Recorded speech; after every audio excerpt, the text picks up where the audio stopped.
Okay, so thank you, Jeff. As Jeff said, it's sort of customary around this time for me to actually start the conference and just give you a bit of a feeling of what's been happening last year, and just to sort of like think about some things going forward. I'm going to mainly concentrate just on sort of data challenges that we have in the coming year. So I just want to focus on those. Oh.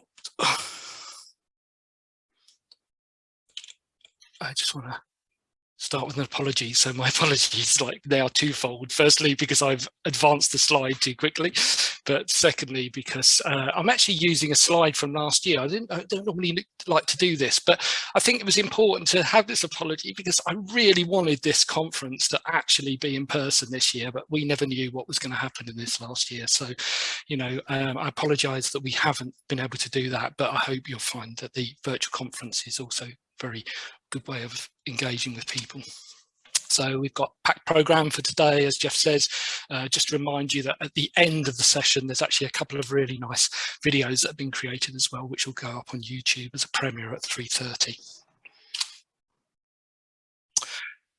So this year, well, it's been another one of those years. You can see I'm still in this room. I'm at home. The office has remained empty pretty much throughout the whole period, although we've been going in for odd days more recently. But, you know, it's not too bad. It could be a lot worse. We've managed to stay in touch pretty much by all these virtual meetings that we have, and actually it's been really good. We've had team meetings once a week, and we've met a couple of times in the car park outside as a group, and as I say, people are starting to filter back into the office.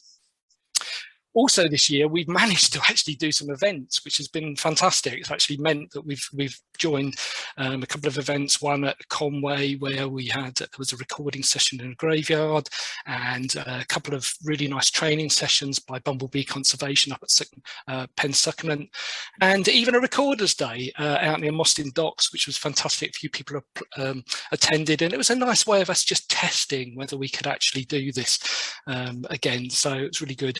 And then finally, we actually had a public event in Ogwen Valley run by the Cofnod Partnership. So really nice events to be involved with. We've also been doing quite a lot of the stuff online. So many of you will have attended some of the courses that we've had, and we've actually increased our content and our subscribers on YouTube. So that's a really nice way. And I think that will be one of the ways in which we'll develop courses as we go forward as well. We've concentrated on a couple of areas really this year. We've done the How to Record series. So this has been a really fantastic way of engaging with the important people in our area, the local experts, giving their knowledge and understanding of how people should record, but also giving some of their thoughts on the sort of ways that you can submit records to them. We've also done, as I say, in various other courses, including a really nice series on recording bees as well. Next year is going to be slightly different, we think, and this is based on some of the experience we've had this year, which is great. So we'll be probably doing a few still virtual introduction courses, and we might follow those with some sort of field course. And we're even thinking now that we might even have a couple of days where we might have a residential as well. So, and then possibly some classroom-based stuff maybe on the second day, and then following it up crucially with some more virtual stuff as well. So it's sort of helped us over the last year to develop this sort of pattern for our future sort of courses and engagement. We're also signposting a few places that we're going to be involved with for next year. So Bettisfield in Flintshire, Putton on the Theme Peninsula, a couple of BioBlitzes got already planned for next year. And we're also planning some recording days as well, which is really great to be able to get back in the field with some of you, you folk who are happy to record in these sort of lovely places. But it's going to be a blend, like all things that going forward, you know, there's still going to be a mix of us doing stuff online. You know, some of us will be back in the office. A really strange photo of us when we were very young, actually, although I can see that Richard's hardly changed in that time. And we also want to make our office available for you as well. So we've done this in the past where people can run courses from there, borrow some of the equipment that we have as well. One of the things we launched last year was our strategic plan. I talked a bit about this at last year's conference, and I just want to focus in on a couple of things from that strategic plan. Important things, because we've made some good headroad on all of these. So one of the areas was standards. The key elements of that standard was to try and attain this ALERC accreditation. And I'm pleased that from the 16th of March this year, we managed to get that accreditation over the line, and we're now a fully accredited record centre. There was a whole range of criteria we had to fulfill. We had to submit a lot of evidence in terms of doing that. And the great thing is that we're now on the blue map. We're blue on the map, which is great. And that means that we're one of only 18 local environmental record centres across the UK that are now fully accredited. It means we can use the logo. And crucially, and this is something we're going to aim for this year, if West Wales get accredited, which they're working towards, we're looking to be the first nation in the UK to be fully accredited. So one of the other goals under this sort of support item was that we should be looking for 5 million records. And we probably set our target a little bit low, because in July this year, we attained that. We're now up to 5.5 million. So, you know, we're already looking towards the 6 million mark. And, you know, when I look back again from last year, things have changed quite a bit. Actually, we've done a lot of imports of data, particularly for birds. So where we were looking at about 35% birds last year, we're now looking at nearly 50. And if we look at the that sort of, you know, range of data that's come in, about 1.2 million bird records mainly come from the likes of Bird Track. So a sort of, you know, an online system which is recording a huge amount of data, and then that data coming to us. So, you know, most of the data for this year has come in through things like that.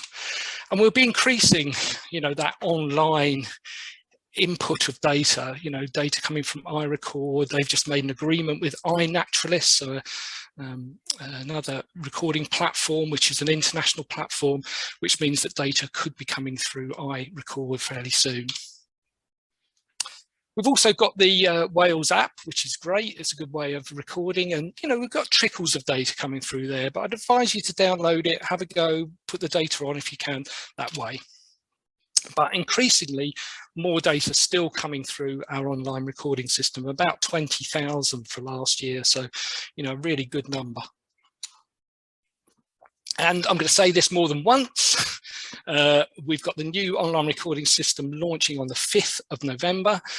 It's a much improved system. There'll be a talk later on from Tim May about the use of the system. So yeah, please join us then, and hopefully that will give you an idea of what it looks like. Now, I said I'd concentrate on some data challenges, and there are quite a few still. A huge amount of data is still currently inaccessible. This report that was launched in 2020 has some relevance to a lot of the local environmental record centres. But, you know, we realise that there is still a lot of data out there. And when I used to think of that, I always thought of things like, you know, notebooks, you know, lots of paper records that are not been mobilised, and they are still important areas where we need to concentrate on. But I think there's an increasing amount of data that's going in through social media, and this is just one example. You know, just a Facebook post that got 3 important bird species. You know, lovely photos, but where do the records go? And in terms of some of these data flows, we're still dealing with some of these big data flow issues. And in fact, things are a little bit more confusing sometimes. You know, there's a lot of proliferation of apps, but hopefully those sort of things are becoming more focused, and we're able to get some of this data in. We'd still recommend you using the Alert Wales app or the ORS, but if you want to submit data via Bird Track or iRecord, please do. We'll get hold of that data. We only want you to submit it once, please.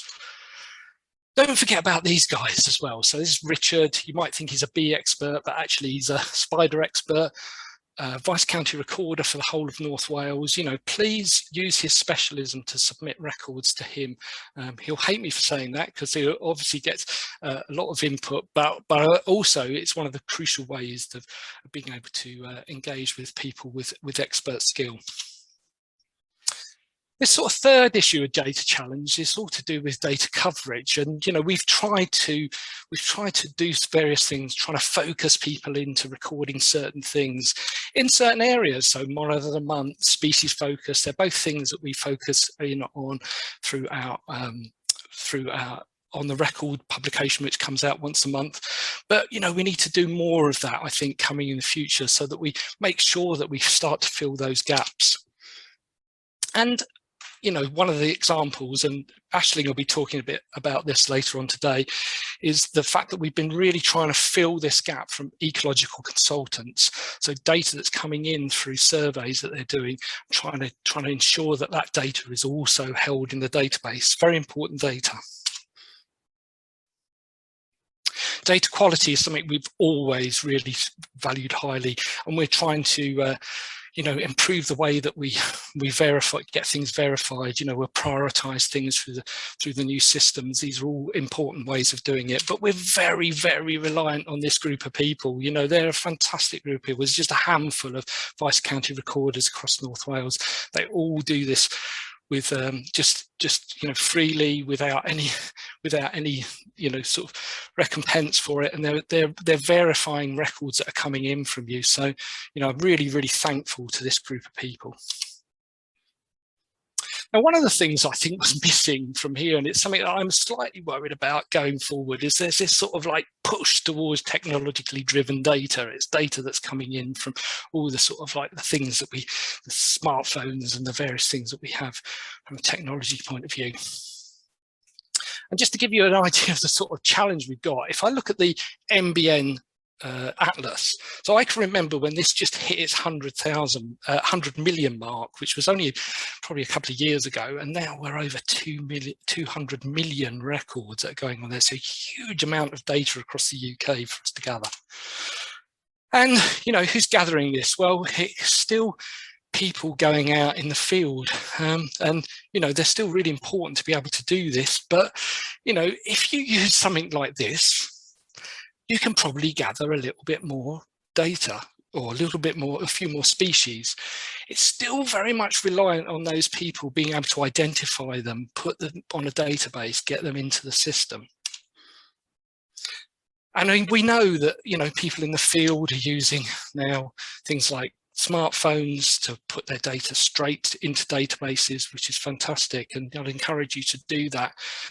But there are still skills that are needed to be able to identify, crucially, things in the field. And things like this, we've seen a proliferation of video footage and photos attached to records that come in, and that's fantastic. It does help us and the vice county recorders verify things, but there's a huge amount of data potentially just created from just putting one of these objects in the field and it recording for you. And then there's been this proliferation more recently on ID stuff online, and iNaturalist Seek is one example. I've personally used things like Google Lens, mainly for horticultural species. I find it not always that good for wildlife species, but very useful, some very useful things. But some words of warning, okay? We're saying that these apps, particularly these ID apps, have great potential. And, Hamlin Jones was saying this just last year in BSBI publication, but he also said that the ease of use of these things meant that people might be becoming lazy and just accepting those IDs. I'm really worried about that in the future. I think I would do it probably myself, and I'm sure others would. Another important publication that was just put out this year is not actually to do with Wales, but it was sort of, there's lots of good things in it, and it's again something to do with the drive for technology. You can find this online just by Googling the name. And it talked about the need for data to become more rapidly available. There were sort of some blockages in the system, and it talked about a thing called machine learning. It's the first time I've heard it in a biological context, but the idea that you can train a machine to actually identify things or pass them for verification, those sort of things. And as we all know, these sort of things don't always go right. I thought it was brilliant this week. So some woman walking down a bus lane with that T-shirt on actually sent a letter to this person who owned a car with the same number plate.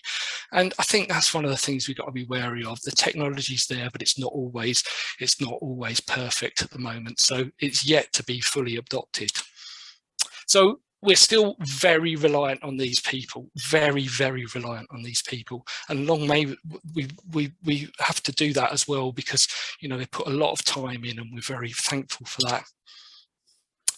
One of the final data challenges we have is actually lots and lots of data coming in certain places. So this search I did just for Conway Nature Reserve, you can see over 100,000 records. You know, we've got these hot spots of data appearing. I just wanted to quickly go through a couple of last things from our strategic plan, and one of them was to concentrate on the recording grant. So just to show you that we've actually been spending money for about 30 grants so far over the last 2.5 years, £12,000. And we did a review in 2021 on this, and what we were seeing that we had a lot of high value items requested, mainly by people we knew already. It didn't always lead to an increase in records. And something I really want to leave you with is we actually got very few applications for training and digitization of records. These are things that we really want to push for in the future. I once did a meeting with Amanda Davis in Flintshire, and she said, you mention systems all the time, and systems is something I'm really passionate about, but I can't get away with at least not finishing my presentation talking about systems. So remember the 5th of November is the day that the online recording system launches, but it's also the day that we adopt a really important piece of software called Orca, which is the way in which we manage our data. It's currently adopted by 4 other record centres, so we'll be the 5th, and we've designed it and we've rolled it out to those other record centres, and we're currently in discussion with Bristol Record Centre, Derbyshire as well, about them using it in the future. So we're really pleased to be helping other record centres on their way of managing data. So again, I remind you of this date, 31st of October to the 5th of November is when the online recording system won't be there. So hold fire on your records, send them to us by email if you want, but from the 5th of November, you will have a new recording system. I'd just like to thank you for listening to my talk, and thank a few people. So all the team at Cofnod, fantastic, great to work with, even if it's virtually. Our directors, fabulous group of people that are helping us with our strategic direction. You as recorders, submitting records, and continue to do that, please. And a final mention again for all of those brilliant expert recorders who who do the verification for us as well. I'd say thank you for listening now, and let's hope that next year we can be more like this. Thank you.